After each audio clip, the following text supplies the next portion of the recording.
Love, hate, challenge, motivation, lies, truth, impossible, virtue, morality, something beyond entertainment. Welcome to my stage of reality.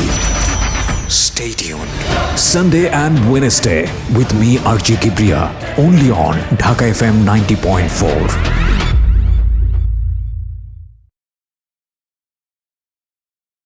এই অনুষ্ঠানটি শ্রোতাদের জীবন গল্প ভিত্তিক অনুষ্ঠান। এই অনুষ্ঠানে শ্রোতারা স্বেচ্ছায় নিজেদের জীবনের গল্প বলেন।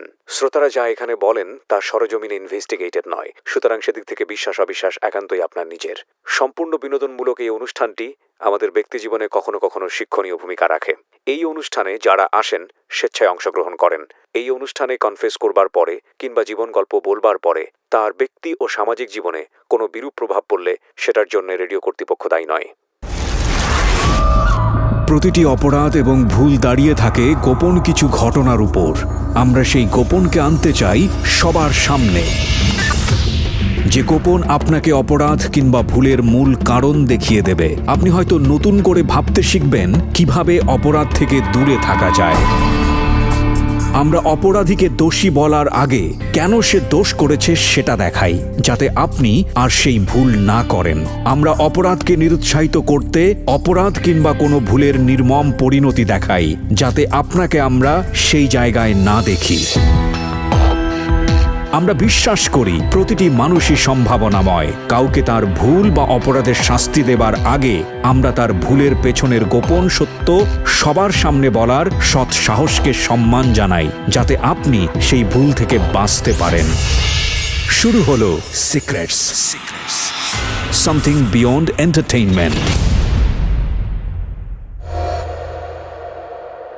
প্রিয় দর্শক এবং শ্রোতা, আপনাদের সবাইকে আমন্ত্রণ জানাচ্ছি সিক্রেটসের আরও একটি নতুন এপিসোডে। আপনাদের সবাইকে আমন্ত্রণ জানিয়ে শুরু করছি ঢাকা এফএমের নিয়মিত অনুষ্ঠান। আমরা আসলে ঠিক নিয়মিত বলতে গেলে এখন একটু দ্বিধাগ্রস্ত থাকি, কারণ আপনারা জানেন যে করোনাকালীন সময়ে লম্বা একটা সময় ধরে এই অনুষ্ঠানটি পুনঃপ্রচার চলেছে এবং সেখান থেকে নিয়মিত হওয়াটাও খুব কঠিন। তবে আমরা চেষ্টা করছি আবারও সেই নতুন নতুন পর্বে ফিরে যেতে। তো আমি RJ কিবরিয়া আপনার সঙ্গে রয়েছি। সিক্রেটস এবং জীবন গল্প এই দুটো অনুষ্ঠানের ভিডিও ফরম্যাট, যেগুলো আমরা ভিডিও করতে পারি, সেগুলো প্রচার করা হয় আমাদের ঢাকা এফএমের নতুন আরেকটি ইউটিউব চ্যানেল আছে। সেখানে আমি ইউটিউব চ্যানেলটির ঠিকানাটা আপনাদের বলছি, www.youtube.com/ilovedhakafm। ওখানে গিয়ে আপনারা সাবস্ক্রাইব করে অ্যাক্টিভ থাকতে পারেন। ওখানে আপনারা এই অনুষ্ঠানগুলোর ভিডিও ফরম্যাটও পেয়ে যাবেন।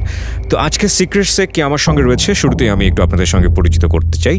নামটা একটু বলতে হবে প্রথমেই। জি, আমার নাম জুবাইর আহমেদ আকাশ। জুবাইর আহমেদ আকাশ, আপনি এসেছেন কুমিল্লা থেকে। জি। বয়স কত? জি, আমার এজ বর্তমানে 24 চলছে। আপনার লাইফে যে ঘটনাটা ঘটেছে সেটা আমাদের জায়গাটা থেকে একটু নতুন, মানে শোনার জায়গা থেকে একটু নতুন, কারণ আমরা দেশের ভেতরের অনেক ধরনের ক্রাইম সম্পর্কে অবগত এই সিক্রেটস অনুষ্ঠানের মাধ্যমে। তো দেশের বাইরে গিয়েও যে ক্রাইম করা যায় বা দেশের বাইরে গিয়েও যে অপরাধ জগতের সঙ্গে আমাদের বাংলাদেশের লোকজন জড়িয়ে পড়ছে, এটা আমরা কেন তো জানলেও কিন্তু এই ধরনের অনুষ্ঠানে কখনো এভাবে আসে নাই। সো সেদিক থেকে আপনার ব্যাপারগুলো একটু ডিফারেন্ট আজকের অনুষ্ঠানে। তো আমরা প্রথমে ব্যাকগ্রাউন্ডে থাকতে চাই, একেবারে ছোটোবেলা থেকে যেভাবে আপনি গেছেন আর কি, ওই সব জায়গাতে জড়িয়ে পড়েছেন, বলেন, শুরু করেন। আমার বয়স তখন ধরেন আমি ক্লাস 7-এ পড়ি। হ্যাঁ। মোটামুটি তার আগের দিনগুলো আমার মোটামুটি অনেকটা ভালো গেছে।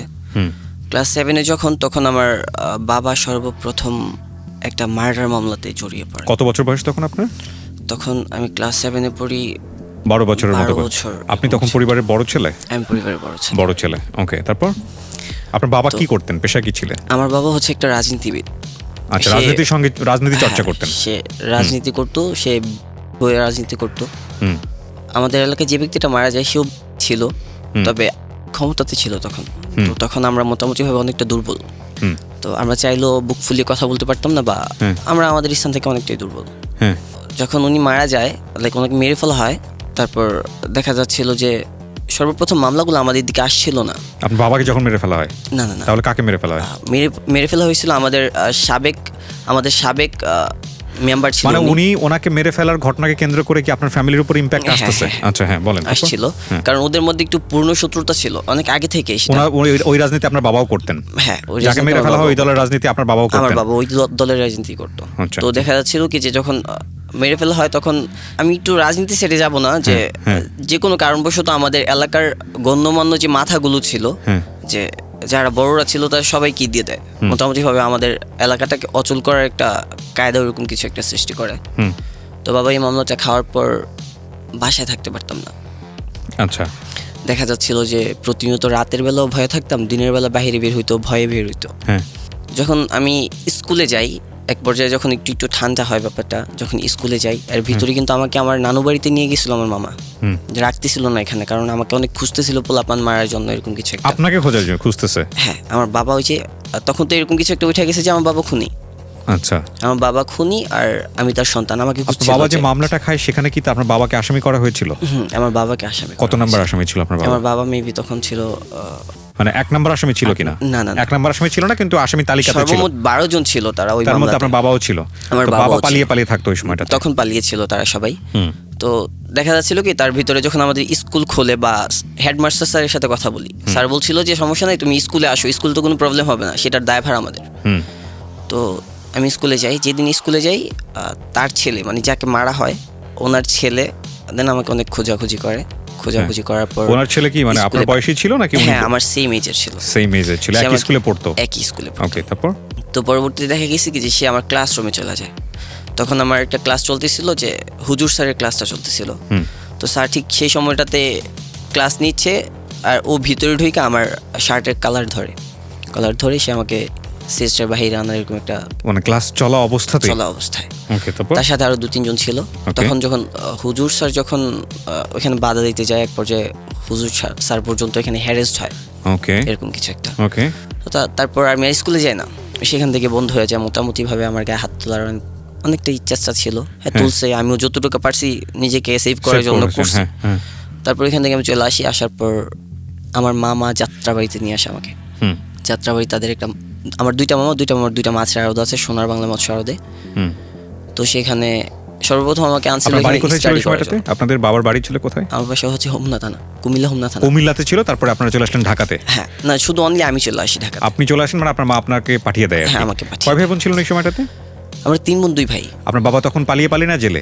আমার বাবা তখনও পালিয়ে। আচ্ছা, তারপর? তো তারপর দেখা যাচ্ছিল যে আমি এখানে চলে আসার পর ঠিক সেই সময়টাতে আমার ফ্যামিলিটা একটু হিমশিম অবস্থায় চলে যাচ্ছিল দিন দিন। কারণ যখন বাবা হাজিরা দিতে যায় তখন ওদেরকে আটক করা হয়। আটক করার পর মোটামুটি অনেক টাকা পয়সা আমরা খরচ করছি বাবাকে বের করার জন্য। 3 মাসের মতো জেল খাটার পর আমরা জামিনে বের করি। বের করার পর চট্টগ্রামে ট্রাইব্যুনালে নিয়ে যায় মামলাটা। আচ্ছা, তারপর? ওইখানে নেওয়ার পর তাদের সবাইকে যাবজ্জীবন কারাদণ্ড দেওয়া হয়। ফাইনালি যাবজ্জীবন কারাদণ্ড। কতজনকে ধরে? ব্যাপারটা 12 জন ছিল তারা। 12 জনকেই যাবজ্জীবন কারাদণ্ড দেয়? এটা হচ্ছে এখানে একজন 164 আসামি ছিল, যে নিজের মুখে স্বীকার করে যে হ্যাঁ এই মামলার সাথে আমি জড়িত আছি, আর ওরা আমার সাথে ছিল। মানে আলটিমেটলি হচ্ছে এখানকার মধ্যে যে কোনো একজন স্বীকারোক্তি দেয় যে সবাই এর সঙ্গে ছিল, এটার বেসিসে হলো সবাইকে যাবজ্জীবন দিয়ে দেয়। বাট এখানে সবচেয়ে টুইস্ট হচ্ছে এই ব্যাপারটা, যে ব্যক্তি 164 যে নিজের মুখে স্বীকার করছে তাকে বেকসুর খালাস দেওয়া হয়। ইন্টারেস্টিং। তারপর? তাকে খালাস দেওয়ার পরে আমরা ঢাকাতে আপিল করি, হাইকোর্টে আপিল করার পর মোটামুটি।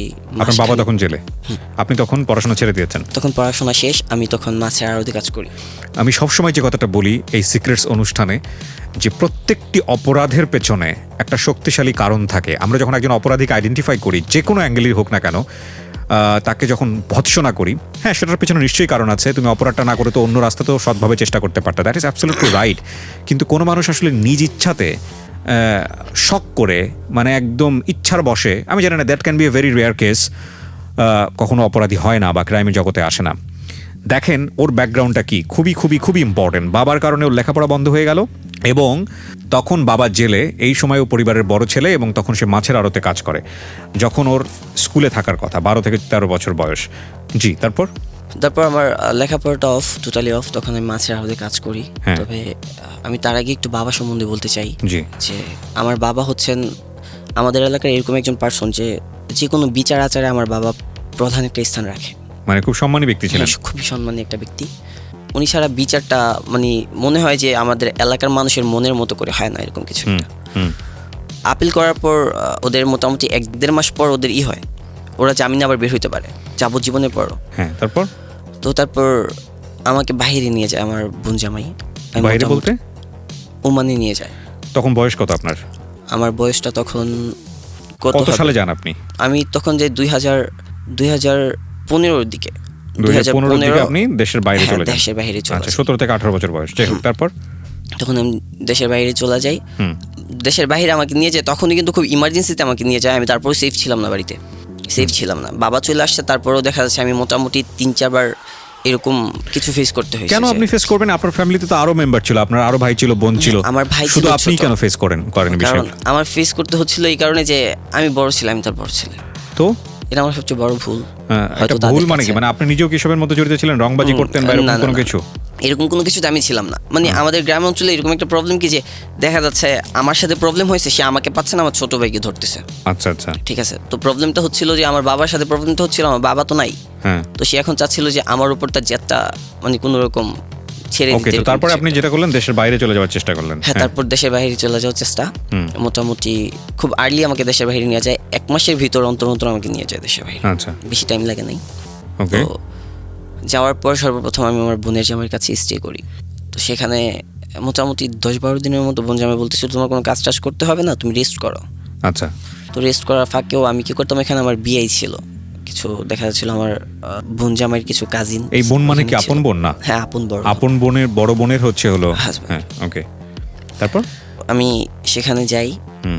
যাওয়ার পর রেস্ট আমি করেন? আমার মতো কইরা হ্যাঁ। আমি আমার মতো কইরা ঘুরি, বাহিরে ঘোরার ট্রাই করি, কারণ আমি ফ্রি ভিসাতে ছিলাম, যে কোনো কাজ পাবো আমি করব, ওকে এরকম কিছু একটা। ওকে, তো আমি আমার মতো করে বাইরে ঘোরার ট্রাই করি হ্যাঁ বা ভাষাগুলো আয়ত্ত করার ট্রাই করি। হ্যাঁ, তো ভাই মাঝে মাঝে ওর সাথে আমাকে নিয়ে যেত। ভাই তখন ওইখানে কার ক্লিন করতো, as a car cleaner, as a house cleaner ছিল।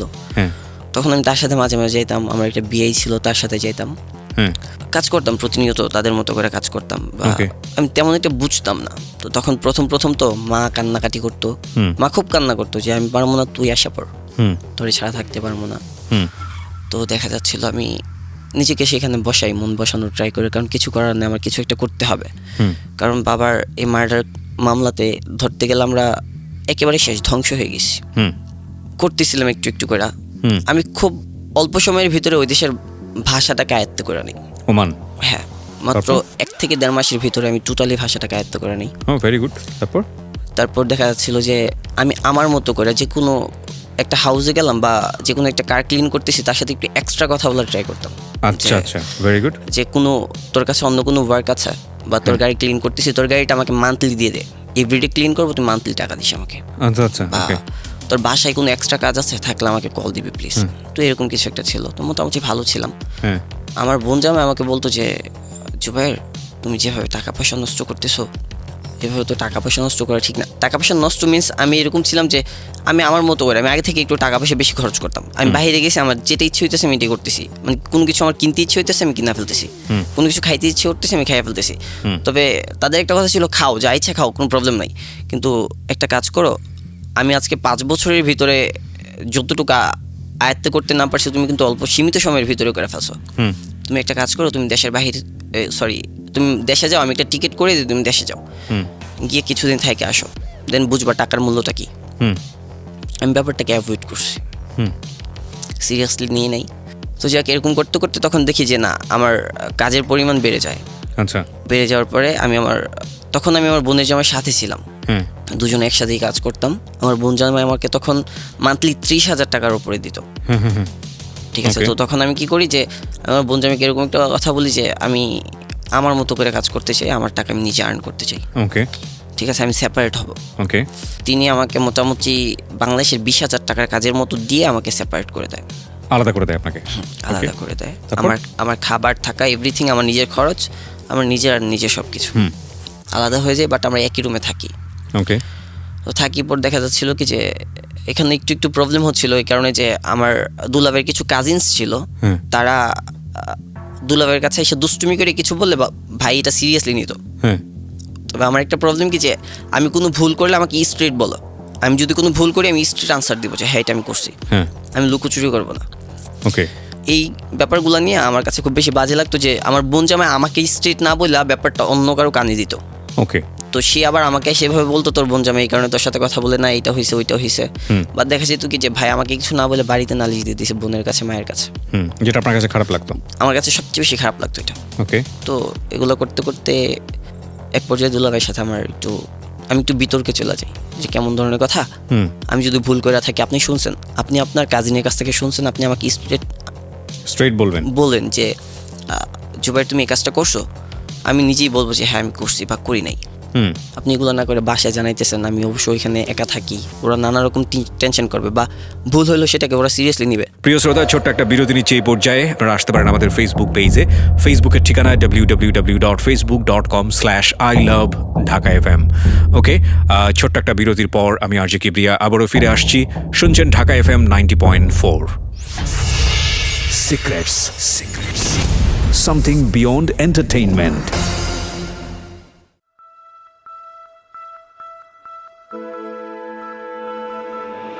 Love.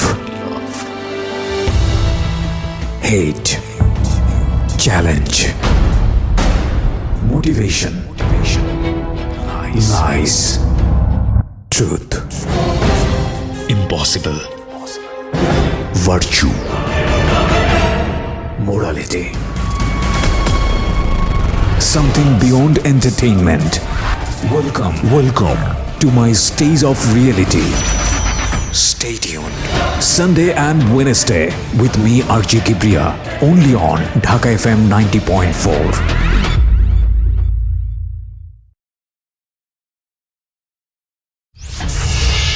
Secrets. Something beyond entertainment. স্বাগত আরও একবার। শুনছেন ঢাকা FM 90.4। আমি আরজে কিবরিয়া আপনার সঙ্গে রয়েছি। সিক্রেটস শুনছেন আপনি, এবং আমার এই অনুষ্ঠানগুলোতে যদি আপনি অংশগ্রহণ করতে চান আমাদেরকে ফোন করবেন। আমাদের ফোন নাম্বারটি হচ্ছে 09611904904। আমি আবারও বলছি 09611904904।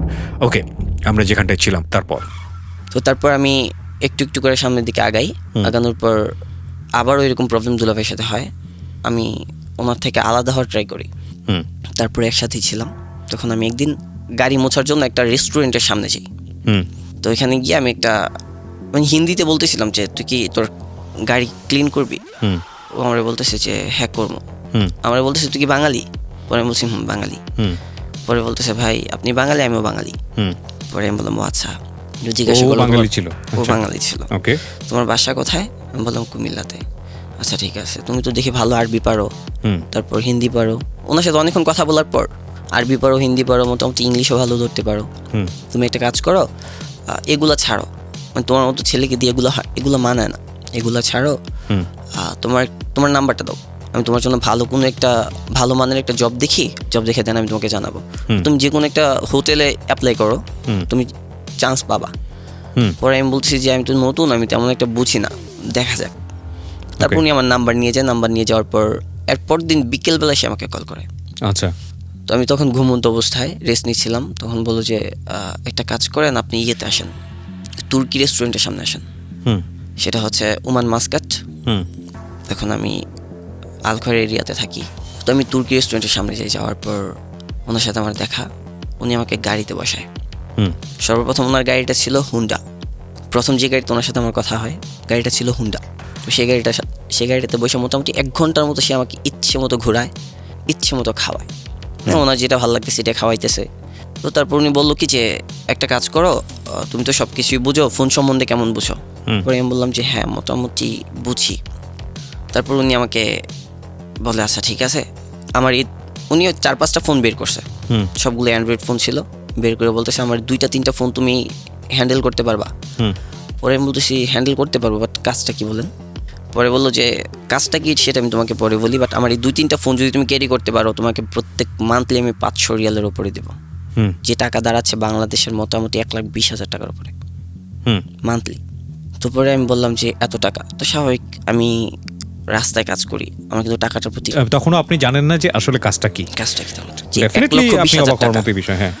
তারপর আমি বললাম যে ওকে ডান, বাট কাজটা কি? তারপর উনি বললো যে আমি তো হুন্ডি বিজনেস করি, এটা হচ্ছে বাংলাদেশে টাকা ট্রান্সফার করা।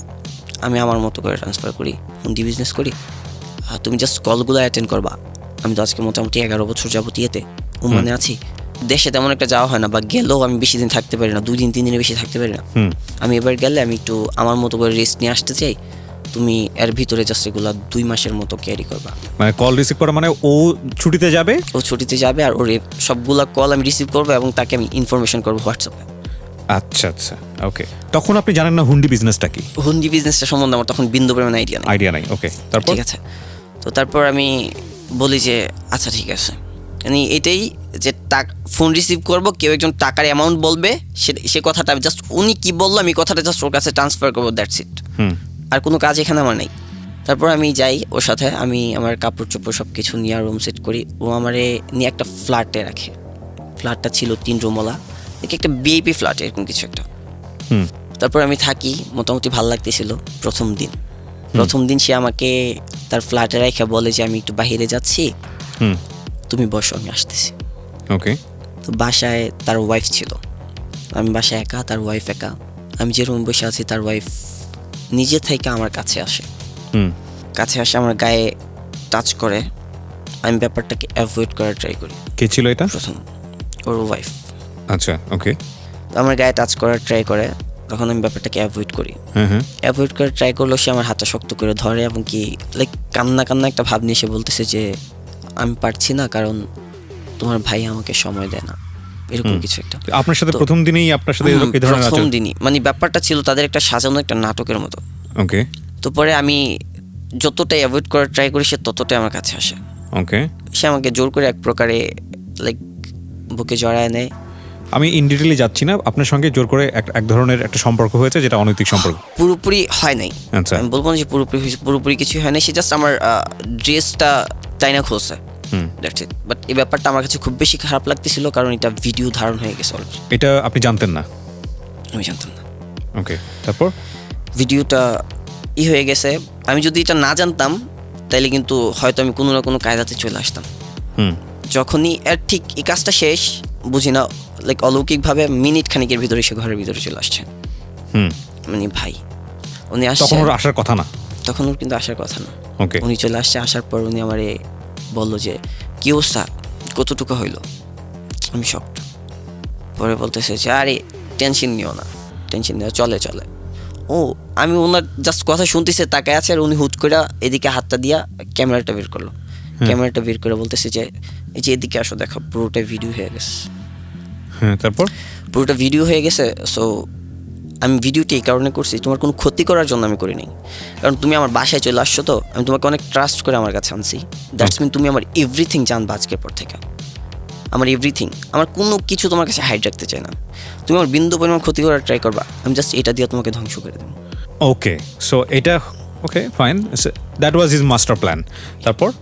It's very interesting. তারপর আমি তখন আপনি জানেন না আপনাকে দিয়ে কি করাচ্ছে, বিস্তারিত কি করাচ্ছে আসলে আমি তখনও জানি না। ঠিক আছে, তো তারপর কিছু করার নেই, আমি একটু চুপচাপ ছিলাম। তারপর ক্যামেরা থেকে সে মেমোরিটা জাস্ট বের করে। তখন আমি ফাইনালি হয় যে এই মেমোরিটা যে ওর ফোনে ভরতেছে, ঠিক আছে, তার মানে এই মেমোরিটা ওর ফোনে থাকে সবসময়। তারপর আমি থাকি, 2 দিন পর সে আমাকে ওর সাথে করে গাড়িতে করে নিয়ে যায়। নেওয়ার পরে ঠিক সেম এই সাইজের 2টা কার্টুন বক্স গাড়িতে উঠায়, ঠিক এই সাইজের উঠায় আমাকে দিয়ে ব্যাগডালাতে উঠানোর পর আসছিলাম।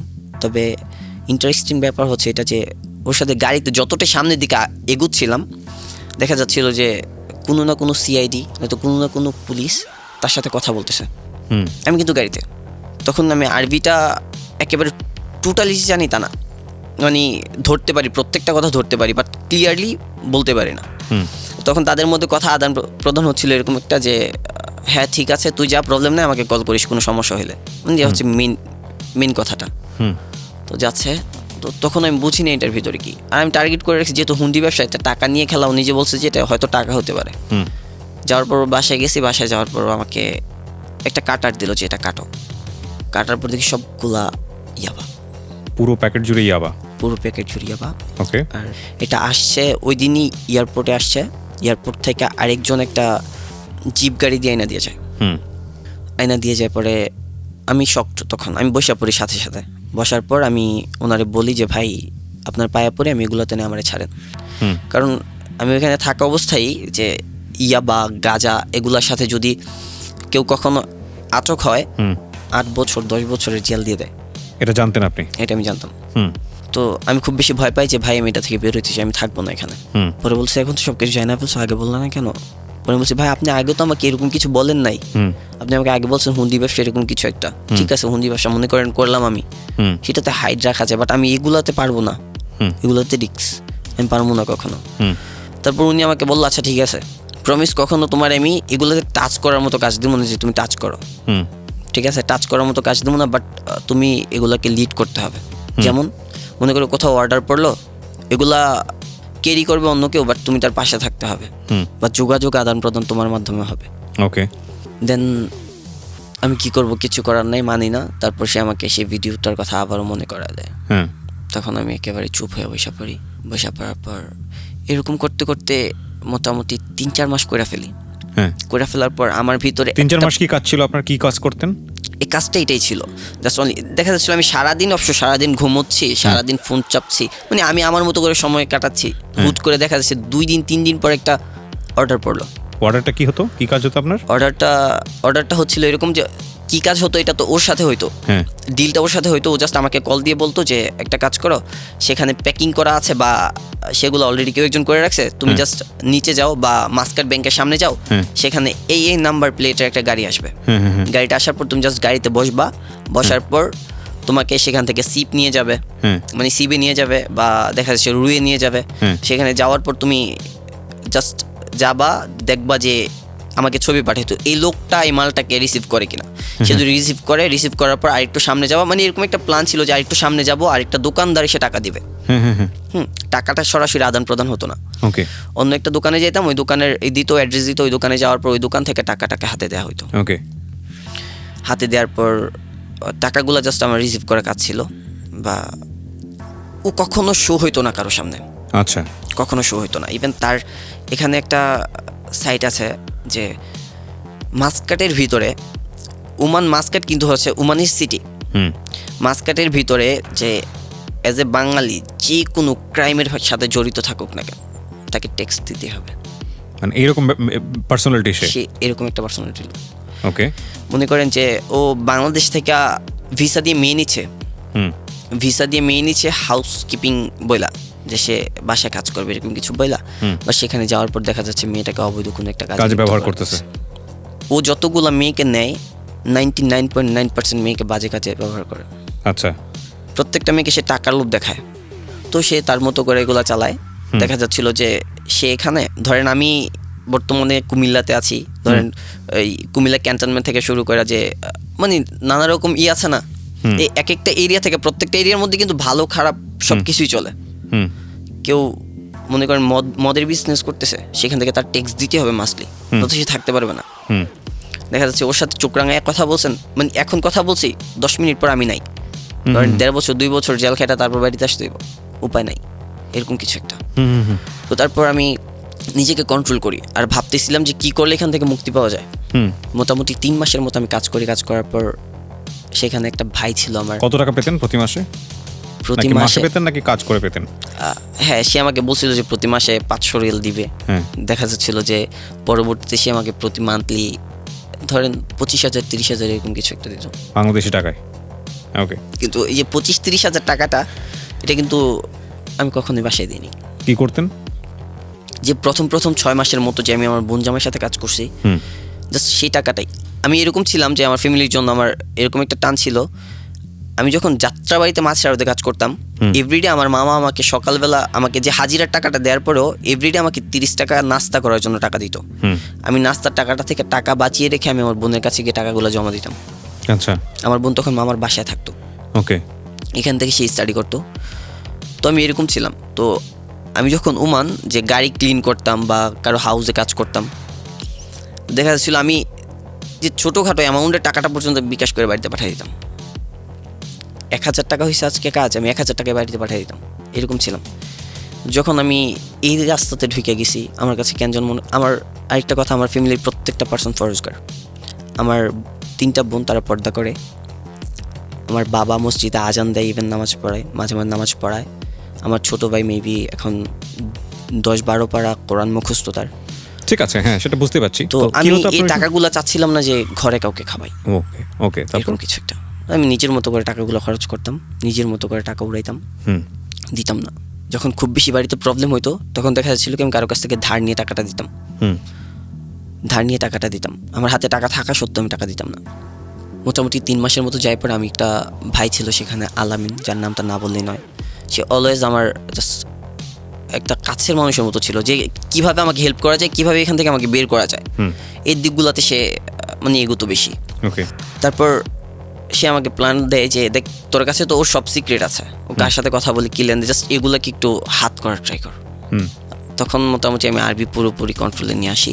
হুম দেখা যাচ্ছিল যে ও কোন জায়গাতে নামে, কোন রাস্তাটাতে যাওয়ার সময় কার সাথে দেখা করে, সব কিছু আমি আমার মেমোরিতে সেভ করে রাখার ট্রাই করতাম। হুম তারপর অবসর সময়টাতে আমি তাদের সাথে মিট করতাম। যেমন ধরেন গোবরা থানার ছিল, বসুয়ার থানার সিআইডি ছিল, তাদের সাথে আমি নিজে থেকেই করি, দেখা করি, গিয়ে যাওয়ার পর যখন আমাকে 1-2 বার তার সাথে দেখতেছে, দ্যাটস মিন কি তারা চিনতেছে আমাকে। হুম যখন তার সাথে আমাকে দেখতেছে তারা আমাকে চিনতেছে। পরবর্তীতে আমি ওনার সাথে কথা বলি, একটু একটু করে তাদের সাথে ভালো ক্লোজ ফ্রেন্ড হয়ে যাই। হুম আমি তো বলছিলাম যে আমার যে টাকাটা আমার মান্থলি আসতো, এই টাকাটা আমি বাড়িতে দিতাম না। তখন আমি কি করি, এই টাকাটা তাদের পিছনে খরচ করার ট্রাই করি, হুম যে অন্ততপক্ষে তাদের দ্বারা কোনো একদিন আমার হেল্প হইতে পারে। তো মোটামুটি এরকম করতে করতে 1-1.5 বছরের মতো চলে যায় তার সাথে আমার কাজ। 1-1.5 বছরের মতো যাওয়ার পর আমি ওর ফোনটা একদিন হাতে পাই, যে ফোনটাতে ওর মেমোরি, হুম যে মেমোরিটা, ওর ফোনটা আমি হাতে পাই। হাতে পাওয়ার পর ওই ফোনটা নিয়ে ও জাস্ট গাড়ির ভিতরে ফোনগুলো রাইখা ও বাইরে বের হয়েছে। আমি ফোনটা এক হাতে নিয়েছি, দরজাটা খুলে 2 চোখ যেদিকে গেছে ওইদিকে দৌড়াইছি। ওকে, ওর ফোনটা নিয়ে আমি 2 চোখ যেদিকে গেছে আমি ঠিক ওইদিকে দৌড়ে পালাইছি। উদ্দেশ্য কি? উদ্দেশ্য ছিল ওর ফোনটাকে হাইড করে ফেলবো, কারণ এই ফোনটার ভিতরে আমার আপনার মনে হচ্ছে ফোনটা হাইড করলেই সব সমস্যার সমাধান হয়? সমস্যার সমাধান, মানে এই তারপর? ফোনটার ভিতরে কিন্তু আমার ভিডিওটা ছিল। মানে আপনি তো এটা মনে করেছেন, বাট এটা কি আসলে একবার একটা ডিভাইসে ভিডিও করার পরে যে ফোনেই রাখবে, অন্য কোথাও রাখে নাই সেভ করে? রাখেনি তো, হ্যাঁ, রাখেও নি। আচ্ছা কি হয়েছে আমি শুনি। তারপর পরে তার ফোনটাকে আমি ভেঙে ফেলি, মানে এটা নিয়ে ইচ্ছে ভেঙে মতো ফেলেন? ফোনটা ভেঙে ফেলি। তারপর মেমোরিটাকে ভাঙি, সবকিছু মানে অস্তিত্ব যত রাগ ছিল জাস্ট ফোনটার উপর ছাড়ছি। আপনাকে আমার প্রশ্নটা হচ্ছে যে আপনি তো কাজ করে আরামই পাচ্ছিলেন, হ্যাঁ। কোনো ধরনের কোনো রিস্ক নাই, তখন পর্যন্ত বসে বসে আপনি টাকা ইনকাম করছেন, তারপর আপনার ওখান থেকে বেরোতে ইচ্ছা হচ্ছিল না কেন?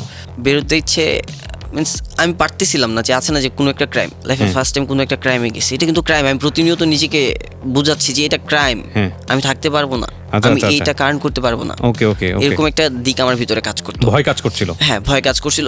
মানে প্রতিনিয়ত এটা ভাবতাম যে বাই এনি চান্স কখনো যদি দুর্ঘটনাবশত যদি আমি ফাইসা যাই তাহলে লাইফটা শেষ এখানেই। হুম তবে আরেকটা কথা, ততদিনের ভিতরে কিন্তু মোটামুটি দেখা যাচ্ছিল যে আমার সিনিয়র পার্সন আমাকে দেখলো সালাম দিত, হুম যে আমার সিনিয়র পার্সনগুলো, আমি বাইরে বের হচ্ছি, আমার সিনিয়র পার্সনগুলো আমাকে দেখলে সালাম দিত, হুম যে কোনো জায়গায় গিয়ে দাঁড়াইলাম ওইটা বসার জায়গা দিত। হুম সবাই- ফোন ভেঙে ফেললেন তারপর?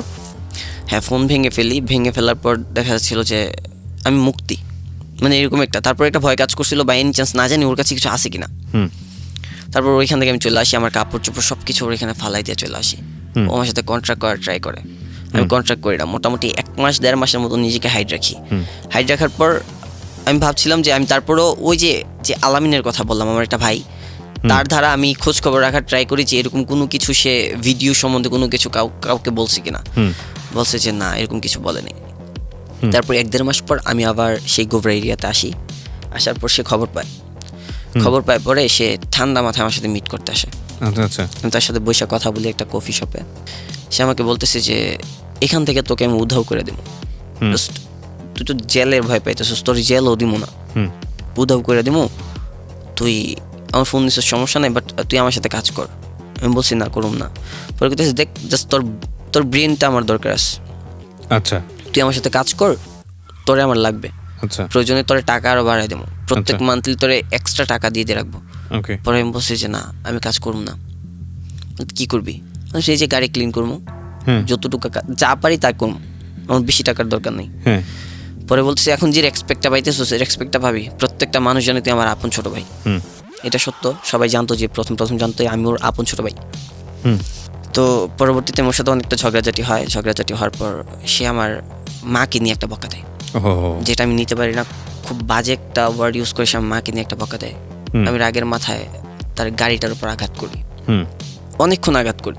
মোটামুটি একটা সাইড ধরতে গেলে একেবারে ঝাঁঝরা করে ফেলছে, বাট সে বসে আছে, স্টিল বসে আছে। তারপর বলছে রাগ কমলে এবার সব কিছু বাদ দিয়ে চল গাড়িতে উঠ, বাসায় যাই। আমি বলছি না, যাবো না। পরে আমি বলছি আচ্ছা ঠিক আছে, ওমানের ভিতরে কোথায় পারিস নিজেকে হাইড করে রাখ। তো তার ভিতরে একটা কথা না বললেই নয় যে একটা ওমানি ছিল, তার ক্লোজ ফ্রেন্ড, তাকে আমি বাবা বলতাম। মানে ওই দেশে আপনার বাবা বলে লাইক মনে হয় যে খুব ক্লোজ কেউ একজন। তো তার সাথে আমার মোটামুটি এই টপিকটা নিয়ে অলরেডি শেয়ার করা শেষ।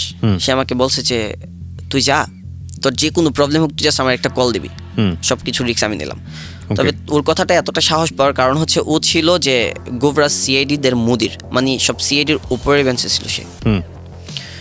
তো সেই কারণে আমি একটু সাহস পাই। সাহস পাওয়ার পর যখন দেলোয়ার আমার এই কথাগুলো বলা যায়, যাওয়ার পর আমি তাকে কল করি যে এরকম এরকম কথা বলছে, সে নাকি আমাকে উমানি থাকতে দিবে না। পরে বলছে আচ্ছা ঠিক আছে, আজকে রাতের ভিতরে দেখবি দেলোয়ার নিজে তোর কাছে গেছে। প্রিয় শ্রোতা, ছোট্ট একটা বিরতি নেব এই পর্যায়ে। আপনারা শুনছেন সিক্রেটস। আমরা ছোট্ট একটা বিরতির পর আবারও ফিরে আসছি, আশা করছি আমাদের সাথেই থাকবেন। Stay tuned. Secrets. Something beyond entertainment.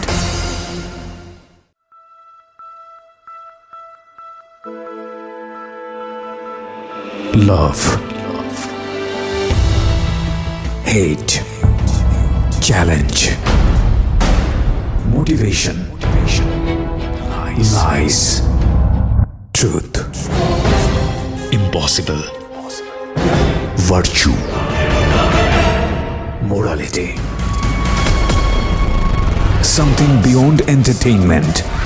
Welcome to my stage of reality. Stay tuned.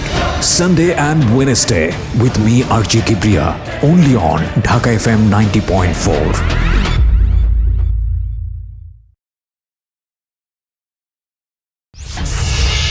Secrets. Something beyond entertainment. প্রিয় শ্রোতা, আরও একবার স্বাগত জানাচ্ছি সিক্রেটসে। আপনারা শুনছেন ঢাকা FM 90.4। আমি আরজি কিবরিয়া আপনার সাথে রয়েছি। আমি কথা না বাড়িয়ে গেস্টের কাছে আবারও ফিরতে চাই। ওকে, আমরা যেখানটায় ছিলাম তারপর দেলোয়ার অবশ্য আসেনি, বাট আমার কল করে বলছে যে তুই ভাইয়ের কোনো ক্ষতি করিস না, নেক্সট টাইম তোর সামনেও পড়বো না। আমার এই কথাগুলো সাইডে রাখিস। কেউ তো জানে না আজ পর্যন্ত 11 বছরের ভিতরে কোনো ব্যক্তি নাই যে সামনে দাঁড়ায় বলতে পারবে আমি ক্রাইম করি। তুই ছাড়া কেউ জানে না, সো এগুলো হাইডে রাখিস। ওকে, আমি সেখান থেকে চলে আসি, আমি আবারও চলে যাই আমার আগের দুনিয়াতে। ওই গাড়ি পরিষ্কার করা, গাড়ি ক্লিন, ওকে, এগুলো। বাট একটা কথা কি, যেগুলোতে যাওয়ার পর নিজেকে আর সেখানে মানিয়ে তুলতে পারতেছিলাম না। আচ্ছা, গাড়ি ক্লিন গুলোতে নিতে পারতেছিলাম না। আমি যখন ঘুমাইতাম তো ঘুমাইতাম, আমার একটা অভ্যাস হয়ে গেছিলো সারা রাত সজাগ থাকতাম, সারাদিন ঘুমাইতাম। ওর সাথে কাজ করার সময় সারা রাত্র সজাগ থাকতাম, সারাদিন ঘুমাইতাম। বাট সেখানে যাওয়ার পর আমি দিনের বেলা কাজ করাটাকে গায়ের সাথে মানিয়ে তুলতে পারতেছিলাম না, কারণ উমানের রোদটা এতটাই পরিমাণ ছিল যে এভরিডে দেখা যাচ্ছে যে 51, 52 এরকম কিছু। ওরে বাবা, তাপমাত্রা এত বেশি ছিল। তো এই রোদ্রের মধ্যে সকালবেলা বের হয়ে গাড়ি ক্লিন করা, বাসায় আসলে দেখা যেত কি আয়নার মধ্যে যে চেহারাটাকে জাস্ট বোঝা যাচ্ছিল না, পুড়ে যায় একদম পুড়ে যায়। তো তারপরও কিছুদিন করার পরে আর পারতেছিলাম না। তারপর আলামিন বলে যে দেখ তোর কাছে তো লিঙ্ক আছে। আমি আলামিনের সাথে সব কিছু শেয়ার করতাম যে ভাই এগুলো আমি তো নিতে পারতেছি না, এখন কষ্ট হইতেছে খুব বেশি। আগে তো প্রথম তো মানায় নিয়েছিলাম, ভাবছিলাম এইটাই শেষ, মানে এইটাই করতে হবে। এখন তো জাস্ট মাথার ভিতরে এটা ঢুকে, এটা ছাড়া তো আর অনেক কিছু করার আছে, কি করতে পারি প্ল্যান দে। পরে কইতেছে একটা কাজ কর। কি? পরে বলতেছে যে দেখ ওর মাথাটা যতটুকা তার চেয়ে আরো অনেক ধাপ উপরে কিন্তু তোর থিঙ্কিং, ঠিক আছে? সো তুই চাইলে তুই কাজে লাগাইতে পারস নিজেকে। যেমন একটা কাজ কর, তুই নিজে হাইড হয়ে তুই অন্য কাউকে দিয়ে সেম ভাবে কাজ কর। তারপর ওর সাথে আমি যোগাযোগ করি, আমি আবার এগেইন গোবরাতে ঢুকি। ওকে, মোটামুটি 3 মাসের মতো এখানে কাজ করার পর আমি আবার এগেইন গোবরাতে ঢুকি। ঢোকার পর আমি আমার মতো করে করার ট্রাই করি। এই ক্রাইমটাই কিন্তু আমি জানার পর ওই ক্রাইমটা আমি আমার মতো করে করার ট্রাই করি। আচ্ছা, এই ইয়াবা? হ্যাঁ, ইয়াবা। ওকে, আমি আমার মতো করে করার ট্রাই করি, বাট আপনার মতো করে মানে আমি চাচ্ছিলাম যে মানে যে রুলসটা ছিল তার, আমি চাচ্ছিলাম যে তার রুলসটা ঠিক সেম রূপে ভাবে আপনি ক্যাপ্টেনশিপে যাবেন। হ্যাঁ, ওকে, এরকম কিছু একটা। ওকে, কিন্তু বাট আমি পারতেছিলাম না। আমি যখন ওইখানে চলে যাই, ওখানে যাওয়ার পর মোটামুটি ধরেন 1 সপ্তাহ ভাবছি, জাস্ট পারতেছিলাম না, যে না হবে না আমাকে দিয়ে, কারণ এটার যে ভয়টা আমার ভিতরে ঢুকে গেছে, ভয়টা সারা জীবন আমার ভিতরে থেকে যাবো, আমি পারবো না। তারপর ও বললো আচ্ছা ঠিক আছে তাহলে একটা কাজ কর, চল তোরা আমি হাউস ক্লিনের একটা কাজ দিই। তো তার সাথে আমি গুবরাতে একটা হাউস ক্লিনের কাজ নেই, 70 রিয়াল মান্থলি দিত, বাংলাদেশে 14 থেকে 15,000 টাকার মতো পড়ে। সে কাজটা করার সাথে সাথে পাশাপাশি আমি আরও একটা হাউস ক্লিনের কাজ পাই, ওকে, সেটা দিতে 50 রিয়াল, তো সেখানে 10,000 টাকার মতো, এই 25-30,000 টাকার মতো মোটামুটি কাজটা হয়। হ্যাঁ, কাজটা হওয়ার পর এর ভিতরে আরেকটা কথা যে তখন আমার বাসা থেকে আমার কাছে আর টাকা চাইতো না, বুঝছেন, এই যে লং টাইম একটা ডিস্টেন্স ছিল টাকা দেওয়ার, তখন কিন্তু আমার কাছে আর বাসা থেকে টাকা চাইতো না, জাস্ট বলতো যে তুই ভালো থাক, তুই নিজে খেয়াল রাখ, বেশি প্রবলেম হলে বলিস বাড়িতে চলে আসিস। তো এর ভিতরে আমার নেশাটা চলে যায় জুয়ার দিকে। আচ্ছা, জুয়ার দিকে নেশাটা চলে যায়। তখন আমি প্রথম 29 খেলতাম, টাস খেলতাম নর্মালি। এভাবে খেলতে খেলতে দেখা যাচ্ছিল যে আমি জুয়ার দিকে চলে যাই। এখন জুয়ার দিকে চলে যাই, আমার একটা লাক ছিল যে আমি জুয়াতে হারতাম কম। একটু একটু করে যখন আমার অ্যামাউন্ট বাড়তে থাকে, এমন দিন গেছে যে আমি রাতের বেলা 2 ঘন্টা 3 ঘন্টা গেলে বাংলাদেশের টাকায় প্রায় মোটামুটি 3 লাখ টাকার উপরে পর্যন্ত নিয়ে উঠে আসছি প্রায় জুয়াতে। ওকে, 3 লাখ টাকার উপরে। ওকে, আবার এমনও দিন গেছে যে ওই দেশি টাকায় 1,500-2,000 টাকা আমি বসেই দিয়ে দিছি, 2 মিনিটও হয় নাই বাট দিয়ে দিছি। ওকে, ওই দেশে টাকাটা চোখে লাগতো না, এই কারণে যে সেখানে ভাবতাম এটা 1,000 টাকা, মানে ওই দেশি টাকায় 1,000 আলটিমেটলি বাংলাদেশি টাকা কনভার্ট টাকায় 1,20,000 টাকার মতো চলে আসে। ওরে বাবা, ওমানের মুদ্রার কি ডলারের চেয়েও দাম বেশি? ওমানের 1 টাকা বাংলাদেশের 220 টাকা। প্রিয় দর্শক এবং শ্রোতা, এগুলো একটা জিনিস মনে রাখতে হবে যে অনেক জিনিসই যেটা ইনভেস্টিগেটেড না, সেই জায়গা থেকে ওর যে ইনফরমেশনগুলো দিচ্ছে সেগুলো অনেক সময় মন গড়াও হতে পারে। সেটা কিন্তু আমাদের অনুষ্ঠানের সীমাবদ্ধতা। হ্যাঁ, তবে আমরা চেষ্টা করি যাতে করে এটা না হয়। অনেক সময় সেটা আমাদের চেষ্টার পরেও কিন্তু অন্যরকম ইনফরমেশন দাঁড়িয়ে যেতে পারে। আমরা আসলে মূল বিষয়টাকে ফোকাস করবো, সব পুরোটুকু বিশ্বাস করতে বলি, বিষয়টা এরকম নয়। আপনারা গল্প শুনে হয়তো বা উপকৃত হবেন এইভাবে যে এই পথে পা বাড়াবো না, পা বাড়ালে জীবনটা অনেক সময় ভয়ঙ্কর রকম হতে পারে। এটাই আসলে মূলত সিক্রেটসের উদ্দেশ্য। সেখানে আমরা যে সব ইনফরমেশন একেবারে 100% কারেক্টলি তুলে ধরতে পারি সেটা নয়, কারণ this is not investigative show. এবং ইনভেস্টিগেশনও যে আসলে 100% কারেক্ট বলা যায় সেটাও কিন্তু অনেক সময় সম্ভব হয় না। তো যাই হোক, সেটা আমাদের এক ধরনের দুর্বলতা, আমরা কিন্তু প্রত্যেকটা অনুষ্ঠানের ডিসক্লেইমারে স্বীকার করে নিই। বলেন তারপর আমি এগুলোতে যখন ঢুকে যাওয়ার পর একদিন ওই আলামিনী আমাকে বলতেছিল যে ভাই একটা কাজ কর, আজকে তোর মোটামুটি অনেকগুলো টাকা হয়েছে, দেখ হাইরা গেলে টাকাগুলো পাস না, যখন হাইরা যাস তখন আমার কাছে আসোস, নয়তো অন্য কারো কাছে যাস, কেউ হয়তো চোখের দিকে তাকায়, মুখের দিকে তাকায়, তোর টাকা দিয়ে দেয় খেলার জন্য। সো একটা কাজ কর, এমন কিছু একটা কর এই টাকাগুলো দিয়া। তখন আমার হাতে ছিল বাংলাদেশি টাকায় প্রায় 3,20,000 টাকার মতো। তারপর দেখা যাচ্ছিল কি যে ওই আলামিন ভাই আমাকে বললো যে একটা কাজ কর, তুই অন্ততপক্ষে যদি খেলার জন্য তোর টাকা দরকার প্রতিনিয়ত, তোর হাতে যেহেতু এখন বড় একটা বিগ একটা অ্যামাউন্ট আছে, এই টাকাটা তুই একটা কাজে লাগা, যেন তোর এই টাকাটাই যেন তোরে অন্য টাকাগুলো তোর হাতে এনে দেয়। পরে বললাম কি করতে পারি? পরে বললো যে গোবরা আলমাহা একটা ইন্টারন্যাশনাল হোটেল আছে, ওই হোটেলের পাশে একটা বিল্ডিং ছাড়ার কথা শুনলাম যে বিল্ডিংটা ছেড়ে দিবে, তুই বিল্ডিংটাকে এগ্রিমেন্ট করে নেওয়ার পর তুই ফ্ল্যাট হিসেবে ভাড়া দে। ওকে, দেন ওইটাকে আমি নিয়ে নিই। কত টাকা দিন নেন? ওইটাকে আমি নেই, ওই দেশি টাকায় পরে আপনার সব খরচ টরচ গিয়া ওই দেশি টাকায় পরে আপনার 1800 রিয়াল, বাংলাদেশি টাকায় কিরকম? প্রায় ধরেন 4 লাখ টাকার কাছাকাছি। হ্যাঁ। তো তারপর আমি এটাতে আগানোর পর ভাড়া হচ্ছিল মোটামুটি ভালো, কারণ এটা একটা অ্যাপার্টমেন্ট বিল্ডিংয়ের সাথে ছিল, ভাড়া হচ্ছিল। তো ওটা দিয়ে আমি আগাই, বাট আমার যে জুয়ার নেশাটা এটা আমাকে ছাড়তেছিল না। তখন মোটামুটি আমাকে গ্রাস করে ফেলে এটা। ওকে, ইভেন আমি অনেকবার ট্রাই করছি আমি এখান থেকে বের হয়ে আসবো, বাট পারতেছিলাম না। ওকে, তারপর এমন করতে করতে একটা সময় একটা মেয়ের সাথে আমার এফবিতে পরিচয় হয়। ওকে, তখন আরেকটা কথা যে আমি বাংলাদেশে থাকা অবস্থায় আমাদের থানায় একটা মেয়ের সাথে আমার রিলেশন ছিল। মেয়ের সাথে আমার সম্পর্ক তৈরি হওয়ার পর দেখা যাচ্ছিল ওর জন্য আমি সব কিছু ছেড়ে দিই। ওকে, আপনি লাভ করেন? ও জানতো আপনার এই বিষয়গুলো যে আপনি এগুলোর মধ্যে ইনভলভ আছেন? এই প্রথম ও এগুলো জানতো না। আচ্ছা, এগুলো কোনো কিছু জানতো না। ও জানতো আমি এখানে একটা ভালো একটা বিজনেস করতেছি, যে অ্যাপার্টমেন্ট বিল্ডিং এর যে একটা বিজনেস করতেছি। পরে এক সময় ওকে বললেন কেন বিষয়টা? ও জানতো। ওকে আমি এভাবে অবশ্য বলি নাই যে হ্যাঁ, ও এমনি টাকার ইঙ্গিতে জানতো আমি মাঝে মাঝে জুয়া খেলি, সেটা ও জানতো। তারপর জানতো আমি স্মোকিং করি, ড্রিঙ্কিং করি, এগুলো সে জানতো। জানার পর ও আমাকে জাস্ট একবার বলে এগুলো থেকে বের হওয়া যায় না, তো আপনি তো নিজেকে এগুলাই করতেন, এর বাইরে কি কোনো কিছু করতেন নাকি ইয়াবার সঙ্গে জড়িত ছিলেন? ইয়াবা বিজনেসটা করতেন? ইয়াবা থেকে কিন্তু একেবারে তখন আমি টোটালি বের হয়ে এসে পড়ি। ইয়াবা থেকে বের হচ্ছেন আপনি? ইয়াবা নিতেন এক সময়? না না না, আপনি ইয়াবা বিজনেস করেছেন কিন্তু নিতেন না, আমাকে সে যে ব্যক্তিটার কথা বলছি সে কিন্তু আমাকে ইয়াবা আর গাঁজা এই দুইটা সেবন করানোর জন্য অনেক ট্রাই করছে। ইভেন সে কিন্তু আমার উপরে আমার গায়ে হাত পর্যন্ত তুলছে ইয়াবা কেন সেবন করি না, কারণ আমি জানতাম যে আমি আজকে এখন যদি ইয়াবাটা সেবন করি সে আমাকে এখনই ধরাই দেবে। কারণ এটা কিন্তু আপনার ওই দেশে মেশিনে চলে আসে, ফুক দেওয়ার পর এটা তখন মেশিনে চলে আসে, আমাকে এই দুইটা জিনিস এসে টাচ করাতে পারে না কখন। হ্যাঁ আমি এমনিতে অ্যাজ এ ড্রিঙ্কস করছি, দ্যাটস ইট, এর বাইরে কোনো কিছু। তো একটা সময় কি হলো, উনি আপনাকে এখান থেকে ছাড়াই মানে উনি বললো যে এগুলো ছেড়ে দিতে হবে, মেয়েটা বললে এটা ছেড়ে দিতে হবে এবং আপনি ছেড়ে দিলেন? হ্যাঁ সেগুলো আমি ছেড়ে দিই, ওর জন্য আমি সবকিছু করতে রাজিছিলাম। আচ্ছা, ছেড়ে দেন আপনি শেষ পর্যন্ত? হ্যাঁ সবকিছু ছেড়ে দিই। ছেড়ে দেন আপনি এই জুয়া খেলা বা এগুলো খেলাগুলো সবই ছেড়ে দেন?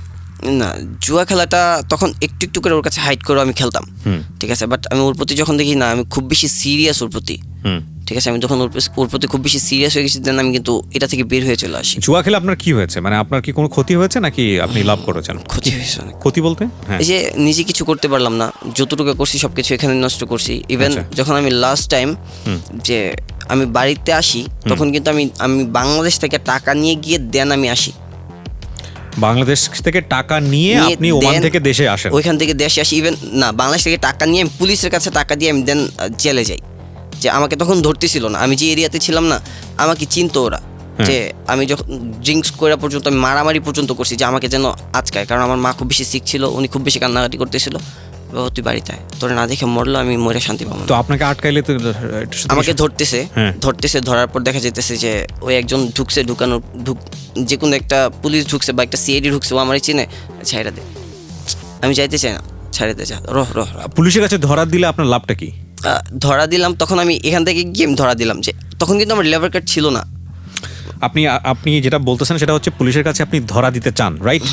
ধরা দিলে আপনার লাভটা কি? ধরা দিলে আমাকে যে 2 মাস 1.5 মাস হোক জেল খাটায় দেন, আমাকে কিন্তু বাংলাদেশে ওরা পাঠাই দিবে। তো ওই টাকা আপনি কি চাচ্ছিলেন যে কোনো ভাবেই হোক ওদের মাধ্যমে বাংলাদেশে চলে আসা? ওই টাকাটা আপনার কাছে ছিল না, বাংলাদেশে আসার টাকাটা ছিল না? বাংলাদেশে আসার টাকাটা পর্যন্ত আমার কাছে ছিল না, যে কারণে আপনি পুলিশের কাছে ধরা দিতে চাচ্ছিলেন। আচ্ছা, তারপর? এর ভিতরে আরো অনেক কাহিনী আছে যেগুলোর জন্য আমার মূলত প্রবলেমটা শেষ পর্যন্ত যে কারণে আসছি, যে তখন কিন্তু আমার বিজনেসটা ছিল, যে বিল্ডিং এর বিজনেসটা থাকার পরেও কিন্তু আমি এখান থেকে টাকা নিতে পারতাম না, কারণ তখন আমি ওইখানে ছোট্ট একটা মামলা খেয়ে ফেলি। মামলাটা ছোট হইলেও সেটা আমার জন্য খুব বেশি বড় একটা আঘাত হানে। যেমন মামলা ছিল ওটা মামলাটা ছিল আমি একজনকে মারি, মারি মানে ওর গায়ে আঘাত করেন? হয়, আর হাতের ফোন দিয়ে ওর মাথাতে অনেক আঘাত করি, ওর মাথা থেকে অনেক খুব বেশি ব্লাডিং হয়। দেন ওইটা ওর ভাই গিয়ে মামলা করে। আচ্ছা, ও আমার ফোন চুরি করছে প্রথম একবার, আমি সেটা জানার পরও কিছু বলতে পারতেছিলাম না, কারণ সে আমার ফ্রেন্ড ছিল, সে অস্বীকার করছে। নেক্সট টাইম আমার ফ্রেন্ডের ফোন চুরি করে হাতে নাতে ধরা খাইছে, তারপর আমি ওরে মারি। তো মামলা করার পর আপনার কি হয়, পুলিশ অ্যারেস্ট করে? মামলা করার পর পুলিশ নিয়ে যাওয়ার পরে আমার লেবার কার্ড, তারপর আমি যে এগ্রিমেন্টটা করছিলাম বিল্ডিং এর সেটা পর্যন্ত নিয়ে ওরা ব্লক করে রেখে দেয়। এরপরে আপনি পুলিশের কাছে, পুলিশ নিয়ে যাওয়ার পর আপনাকে পুলিশ ছেড়ে দেয়? হ্যাঁ, ওরা এগুলো রাখে, 2 দিন আমাকে রাখার পর আমার লোক ছিল, আমি বের হইতে চাচ্ছিলাম, তারপর এখানে মোটামুটি 350 রিয়াল থেকে 400 রিয়ালের মতো খরচ হয়, বাংলাদেশি টাকায় প্রায় মোটামুটি 70 থেকে 80 হাজার টাকার মতো।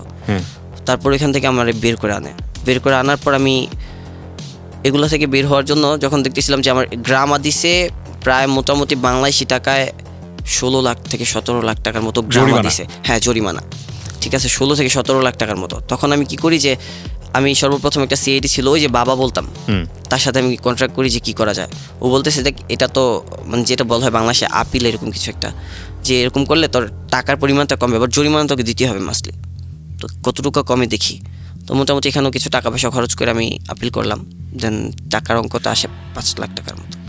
কত বছর ছিলেন আপনি ওমানে? ওমানে ছিলাম 5 বছরের উপরে। 5 বছর থেকে আপনি কি করেছেন? কিছুই করতে পারিনি। রেজাল্ট কি, মানে বাংলাদেশে কিছু করা হয়েছে আপনার? বাংলাদেশে বাড়ি গাড়ি বা কিছুই করা হয় না। কিচ্ছু করা হয় না? আপনার টাইমটা নষ্ট হয়েছে এখানে? টাইমটা নষ্ট হয়েছে। ইভেন মাঝখানে বাবা আরও একটা মার্ডার মামলা খায়। আপনার বাবা আর একটা মার্ডার মামলা? হ্যাঁ, বাইরে থাকা অবস্থায় বাবা আরও একটা মার্ডার মামলা খায় এই রাজনীতির সাথে জড়ার কারণে? হ্যাঁ। তো আপনি যখন বাংলাদেশে লাস্ট টাইম আসলেন, এটা বাংলাদেশ কত সালে আসলেন? আমি বাংলাদেশে আসছি এই যে করোনার মাঝখানে। এই করোনার মাঝখানে বাংলাদেশ আপনাকে ওমান থেকে পাঠিয়ে দিয়েছে? ঢুকতে সমস্যা হয়নি? ঢুকতে সমস্যা মিন্স আমি তো তখন জেল থেকে আসছি। জেল থেকে আপনাকে ধাক্কা দিয়ে বাংলাদেশে পাঠানো হয়েছে। আমি কিন্তু এটা ঢুকতে পারবেন না কখনো? ওমানে 2 বছরের ভিতরে ঢুকতে পারবো না। আগামী 2 বছরের মধ্যে আপনি আর ওমানে যেতে পারবেন না। কি শিক্ষা নিলেন, মানে আপনার নিজের শিক্ষাটা কি? নিজের শিক্ষা মিন্স প্রথম পর্যায়ে আমি যেটা বলতে পারি যে আপনার বাবা এরকম একটা কাজ করেছিল বলে আপনি একটা ধাক্কা পেলেন, আপনাকে খুব অল্প বয়সে লেখাপড়া ছাড়তে হলো। সেই লেখাপড়া ছেড়ে আপনাকে সেভ করার জন্য আপনার মামা ওমানে নিয়ে গেল।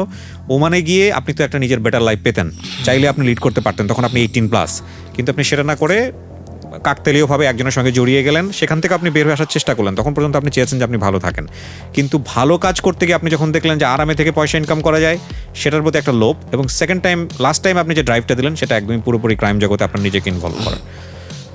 তো এই ক্রাইমের মধ্যে থেকেও আপনি প্রচুর পয়সা ইনকাম করেছেন, করে লাস্টলি আপনি জিরো হ্যান্ডে বাংলাদেশে আসেন, এবং এই 2 বছর আপনি আর কোনো দেশে যেতে পারবেন না। এখন এই 2 বছর কি ওমান ছাড়া অন্য কোনো দেশে আপনি যেতে পারবেন, এরকম কোনো সুযোগ সুবিধা আছে? হ্যাঁ, ওমান ছাড়া আমি চাইলে ওমানের ভিতরে কিন্তু বর্তমানে এমনও ওয়ে আছে, আমি চাইলে 1 সপ্তাহের ভিতরে আবার ওমান ঢুকতে পারি। বাট সেটাও তো ইলিগাল, অবৈধ। ইনলিগাল। এখন আপনার লার্নিংটা কি, আপনার শিক্ষাটা কি এই ঘটনা ছোটবেলা থেকে শুরু করে? আমি অবশ্যই বলবো যে আপনার আজকে যে ক্রাইমে জড়িয়ে পড়া বা আপনি যে ঘটনার মুখোমুখি হয়েছেন সেটার পেছনে আপনার কোনো হাত ছিল না, আপনার লেখাপড়ার করার কথা এই বয়সে। সেখানে আমার বাবারও বিন্দু পরিমাণ দোষ ছিল না, কারণ প্রথম মার্ডারটা যেদিন হয় তখন কিন্তু এর 2 দিন আগে থেকে আমার বাবা কিন্তু ঢাকা মেডিকেল কলেজে অ্যাপেন্ডিসাইটের অপারেশনের জন্য। ঠিক আছে, বাট পরিস্থিতির শিকার আপনি। হ্যাঁ। কিন্তু লেখাপড়াটা বন্ধ না করে আপনার বাবা তো অন্য কোথাও আপনাকে দিয়ে বা আপনার ফ্যামিলি অন্য কোথাও দিয়ে আপনার লেখাপড়া চালাতে পারে। তখন আমার ফ্যামিলি ক্রাইসিস। ক্লাস 6-7 বাচ্চার আচ্ছা হ্যাঁ, আপনার ফ্যামিলিকে সাপোর্ট করতে হতো মাছের আড়তে কাজ করে। ট্রু। এখন আমি লাস্টলি যে কথাটা বলতে চাই সেটা হলো যে আপনি কি বলতে চান আপনার এই জীবনের যে ঘটনাগুলো শুনলাম আমরা, সেই জায়গা থেকে আপনি আজকে সিক্রেটস এই কথাগুলো বললেন, কেন বললেন? আমি সিক্রেটসে এই কথাগুলো বলার কারণ হচ্ছে যে আমার মতো ভুল আর আমার মতো এরকম ট্রেপে যেন আর কেউ না পড়ে। বিশেষ করে ওমান, যে মানুষগুলো ওমান ঢুকেন ভালো করে যাচাই বাছাই করেন যে কার কাছে যাচ্ছেন আপনারা, সে মানুষটা কে বা সে মানুষটা কী করে। ওমান যাওয়ার আগে, ওমান সম্বন্ধে আমার আইডিয়া, আমি ওমান থেকে বলতেছি যে ওমান যাওয়ার আগে অন্ততপক্ষে এতটুকু জানেন যে সে মানুষটা কে, সে মানুষটা সেখানে কী করে, এতটুকু না জানি না কখনো যাবেন না। আর বিশেষ করে আপুদেরকে একটাই রিকোয়েস্ট যে আপনারা ওমান যান, সমস্যা নেই, সেখানে কাজ আছে, ভালো কাজ করেন, কিন্তু যাওয়ার আগে আপনি আগে দেখেন যে মানুষটা আপনাকে নিচ্ছে সে মানুষটা কে। আপনার নেক্সট প্ল্যান কি? আমার নেক্সট প্ল্যান একটাই যে ভাই আমার লাইফটাকে আমি জাস্ট ধ্বংস করে দিছি, যে বাবাকে যে পরিমাণ কষ্ট আমি দিছি। আমার বাবা খুব সৎ একজন মানুষ, কখনো কারো কোনো ক্ষতি করে নাই, কখনো মানুষের সাথে বাজে ব্যবহার করে নাই। আমার বাবার আমি যে পরিমাণ কষ্ট দিয়েছি, আমার বাবা এই ঘটনা কিন্তু মোটামুটিভাবে জেনে ফেলছিল, আর আমার বোন জামাই ছিল সেখানে। তো আপনি সেটাই বলছি, আপনার কি করতে চান আপনি পরবর্তী লাইফে? কি করতে চাই, যদি কোনোদিন সুযোগ পাই, বা আমি বর্তমান ফ্যামিলি ক্রাইসিস, মানে কি আপনি সুযোগ পাইলে বাবার এই ঋণটা শোধ করতে চান, তাই তো? সেটা কি অন্যায় পথে গিয়ে করবেন নাকি ন্যায় পথে থেকে? না, ন্যায় পথে থেকে, অবভিয়াসলি ন্যায় পথে থেকে বাবার শেষ আশাগুলো পূরণ করবো, যন্ত্রভাগে বাবার ভালো ছেলেটাকে নিজে শো করবো। জুবায়ের, মানুষের মধ্যে মানুষ সাময়িকভাবে বাধাগ্রস্ত হয়, কিন্তু মানুষের মধ্যে যখন স্বপ্ন মরে যায় তখনই আসলে মানুষের মৃত্যু ঘটে। আপনার মধ্যে এখনো স্বপ্ন মরে যায়নি, সো সে অর্থে আমরা বলতে পারি যে নিশ্চয়ই আপনি যেহেতু বাবার কথা চিন্তা করেন, পরিবারের কথা চিন্তা করেন, আপনি ঘুরে উঠতে পারবেন। আর জীবনের প্রত্যেকটা ঘটনাই একটা এভিডেন্ট যে like this is a experience for me. তো সেই জায়গা থেকেই অল্প বয়সে যে অভিজ্ঞতা হয়েছে, ভুল করেছেন, যাই করেছেন সেটাকে কাজে লাগিয়ে নিজের সামনের জীবনটা সুন্দর করবেন, এটাই আমরা চাই। এবং আমরা মনে করি আপনার ভিতরে সৎসাহস আছে বলেই আপনি সিক্রেটসের মতো অনুষ্ঠানে এসেছেন মানুষকে সচেতন করার জন্য। থ্যাংক ইউ জুবায়ের, আমি আপনাকে ধন্যবাদ জানাই এই অনুষ্ঠানে আসার জন্য। এবং একসাথে প্রিয় শ্রোতা, আপনাদেরকেও একটা কথা বলতে চাই যে যে কোনো ধরনের কাজের মধ্যেই, মানে আমরা তো সবসময় যেটা বলি যে ভুল শুদ্ধ মিলিয়েই মানুষ, তো সেই জায়গাটাতে আমরা যদি কোনো ধরনের কোনো ক্রাইমের মধ্যে জড়িয়ে যাই বা ভুলের মধ্যে জড়িয়ে যাই, আমরা যেন নিজেদেরকে ডিমোটিভেট না করি যে না এটাই আমার জীবনের শেষ, এটাই আমাকে জীবনটা শেষ করে দিল। কারণ life is a endless opportunity. So সেই জায়গাটা থেকে জীবনের একেবারে লাস্ট ব্রেথ পর্যন্ত আপনার নিজেকে মানে ফিরিয়ে নিয়ে আসার সুযোগ আছে এবং চমৎকার ভালো কিছু কাজ করার সুযোগ আছে। সো সেই সুযোগটা যেন আমরা না হারাই। থ্যাংক ইউ সো মাচ যারা এতক্ষণ শুনলেন। আগামী রবিবার ঠিক রাত 11টায় আমি আবারও ফিরে আসবো। এবং লাস্ট বেলায় যে কথাটা বলতে চাই, আমাদের আরও একটি ইউটিউব চ্যানেল আছে, আপনারা ওখানে গেলে আমাদের অনুষ্ঠানের যেগুলোর ভিডিও ফরম্যাট করা সম্ভব হয় সেগুলো আপনারা দেখতে পারেন।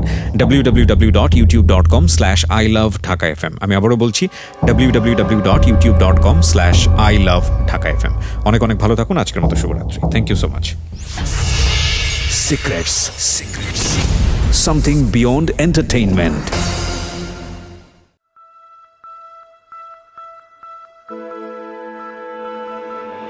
love,